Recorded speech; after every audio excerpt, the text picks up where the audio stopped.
Hello and welcome to my review of the Tyrannid Carnifex Brood box set. I have made two separate reviews of these models individually, but I thought it would be right just to do a review of the whole box set itself, because this is what you're buying, this is what you're paying your £55 for. That's how much this set costs. You're paying for two medium-sized models in the force. Just do a quick size comparison. Here's your typical kind of Gene Stealer troop choice. They are medium sized. They're not as big as Trigons or Carnifexes or anything like that. You can buy a fair few of these, you know, two in a set. You get a few sets and already you're into 6 or 8 of them, and then you can start building your Tyrannid army or your force up just consisting of Carnifexes. Yes, you can't get any Carnifexes as troop choices, unfortunately. However, you can certainly include a lot of Carnifexes. For instance, your normal Carnifexes and your Screamer Killers and your Thornbacks all count as heavy support choices, but of course you can have 3 heavy support choices in your sort of standard army, with 3 of those Carnifexes in each choice. So that's already 9 Carnifexes if you want to look at it that way, along with Old One Eye. That's 10. That's an army of 10 Carnifexes. Yeah, you're probably going to have a couple of troop choices somewhere, but you can still have quite a large army of Tyrannids, mainly consisting of Carnifexes. That's a good way of soaking up a lot of damage, of being this slow-moving tide of big monstrous creatures. 8th edition, a lot of shooting, but also favours horde armies. So actually, in terms of effectiveness, it might well be better having you know, an army of Tyrannids, more of a horde, more termagants and hormagaunts and to some extent Gene Stealers. They are quite pricey though, but they do pack a punch. You know, scurrying across the battlefield as quickly as possible. However, you know, you have a few Tyrannocytes on the board, dropping down a few key Carnifexes to batter away or completely destroy enemy units on objective points. That's going to be quite effective too. So they've got plenty of roles.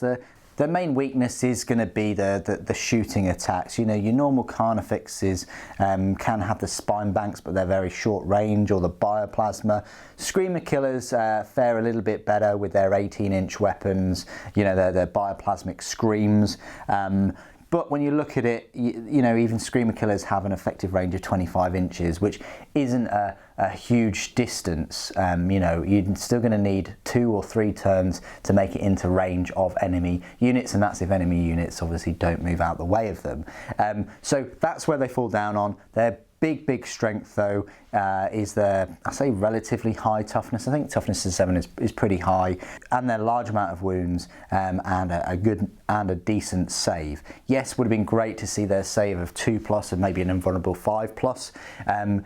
To make them that much more formidable. However, you do have other bigger Tyrannid creatures like the Trigons, you know, and the Carnifexes, which have, you know, more wounds. You know, Carnifex has 14 wounds and extra abilities such as, you know, they can move and fire heavy weapons, and with the Trigons, you know, subterranean assault ability too. They have sort of extra abilities that help them. Whereas Carnifexes, they do have, you know, the living battering rams, and for Screamer Killers, terrifying, and also for Thornbacks, the Thorn battering ram as well. So they do have little abilities, but they're just not in the same kind of tier as like the Trigons and the Carnifexes, but they're still a decent medium-sized units for your Tyrannid force. I think the box set is great. Yeah, it's pricey, you know, £55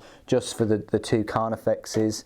You know, I much would have preferred it to be £50 base, you know, because you do get a lot of spare parts. Yeah, you can use the spare parts to, you know, magnetize and offer, you know, more options for your Carnifexes.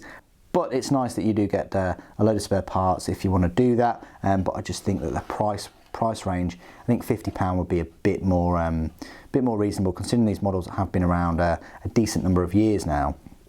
I do like the choices you get with the box. You know, you can have both of them as Screamer Killers. You can have one as Old One Eye and one as, you know, a Carnifex, a Screamer Killer, or a Thornback. You can have both of them as Thornbacks or both of them as different Carnifexes. So lots of choices to make when you get this set. I really do like it, like that a feature about the set. I don't like kind of the posability in a way.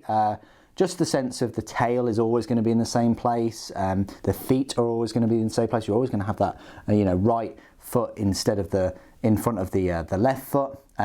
But you do get some, you know, posability with the heads and the claws at least, and the hips to some extent. So there is still a bit of variety, but, you know, like comparing them to like Space Marines in terms of, you know, the feet are always going to be just as they are, but you can move pretty much lots of other things is quite good too. The models themselves, I do like them. I do think that they still capture the feel of the Tyranids and the aesthetics of the Tyranids. Nothing quite like seeing, you know, 6 or 10 of these Carnifexes stomping along the battlefield. You know, the pictures make them look incredible, you know, being bigger than a rhino or whatever. But they're still quite terrifying, even though they're not the biggest sort of monsters on the battlefield anymore. I do like their sizes compared to like dreadnoughts and things. They're a good kind of like size up unit against them, I think, at least, and would stand you know, a good chance at knocking them down and also ripping open you know, Imperial tanks and things like that. So lots of options rules-wise, options for having Old One Eye. A decent set, you know, in summary, I think it would be better a little bit cheaper, and obviously having, you know, proper box art. I think that's what I said in the unboxing. It's pretty tough that it's, you know, web store exclusive at the moment, and I think, you know, other retailers should have the option of having these, because they're quite iconic. And when I think of Tyranids, I do think of Gene Stealers first, but then I think of Carnifexes second, and all of the other creatures. So they're still a poster child for the Tyranid force. And I do like their rules in this 8th edition codex. Plenty of ways to customize them and just form them into the you know, ultimate weapon for your force. Anyway, what do you guys think about the Tyranid Carnifex brood, and what do you guys think about the Carnifexes in general? Do you never leave home without them? You always include you know, a couple of them in your army? Do you always take Old One Eye? Please do, as always, put it in the comments below. It'd be great to hear from you. Thank you ever so much for joining me today. Thank you for watching. For the Norn Queen.